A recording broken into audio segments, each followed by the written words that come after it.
In the post-World War II era, there were innovations in submachine guns. You have guns like the Uzi, the Swedish K, but one you don't hear much about is the Danish Madsen.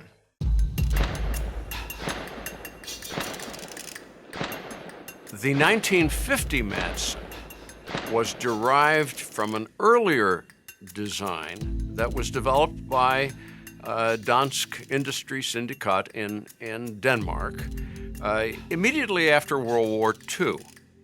The earlier gun was the model 1946, and it had a cocking handle that was formed by a bracket that fit over the top of the receiver.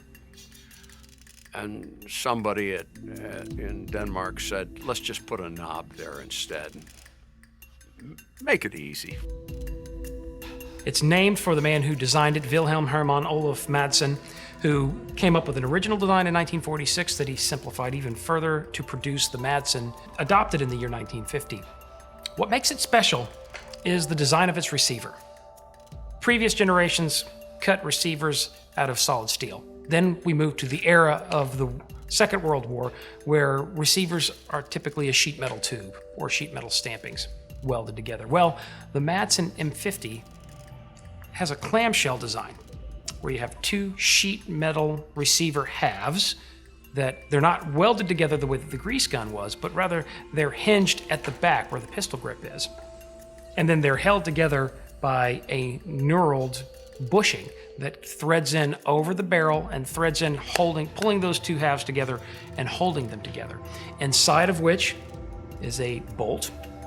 And with the open bolt direct blowback operating system, you have a design that could not be simpler. The Madsen has some interesting features. It has a folding stock that actually has leather wrapped around its wire base. But also the gun has a grip safety, which is very unusual in a submachine gun. When you go to shoot a Madsen, there are two levers on the magazine housing, one of which, of course, is the magazine release to remove the magazine, but the other is a grip safety. So if you want this gun to fire, you have to hold that grip safety down.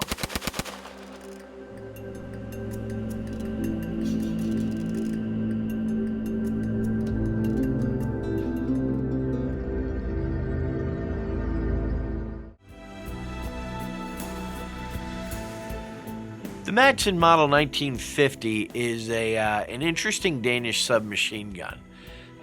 It's probably the only reason why we're talking about it is one of the unique design features of the gun. It doesn't stand out in history as a great submachine gun. It wasn't something that you see, used in any, famous combat area or, clandestine special forces operation. But if you take the barrel nut off of it, it kind of opens and closes like a book. The gun does show up in a lot of movies, I imagine because it was fairly cheap at the time to acquire. It doesn't bring the marquee value of a Schmeiser or a Thompson or even a grease gun. But if you need a nondescript, foreign-looking gun for a bad guy or somebody like that, these guns are nondescript and easily substitute for something else.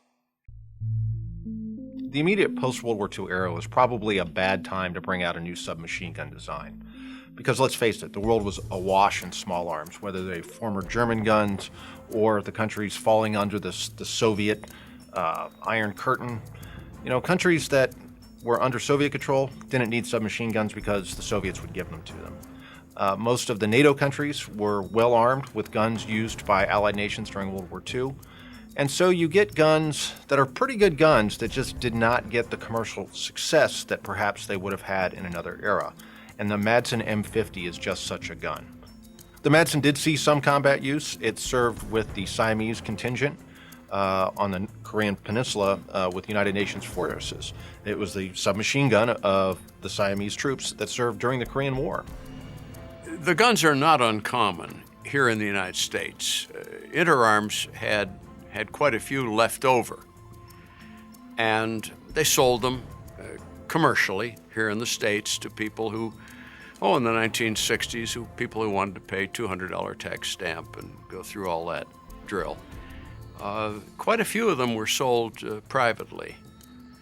And then Inner Arms actually had so many left over, they wound up giving quite a few back. Surrendering was the polite word, I think, but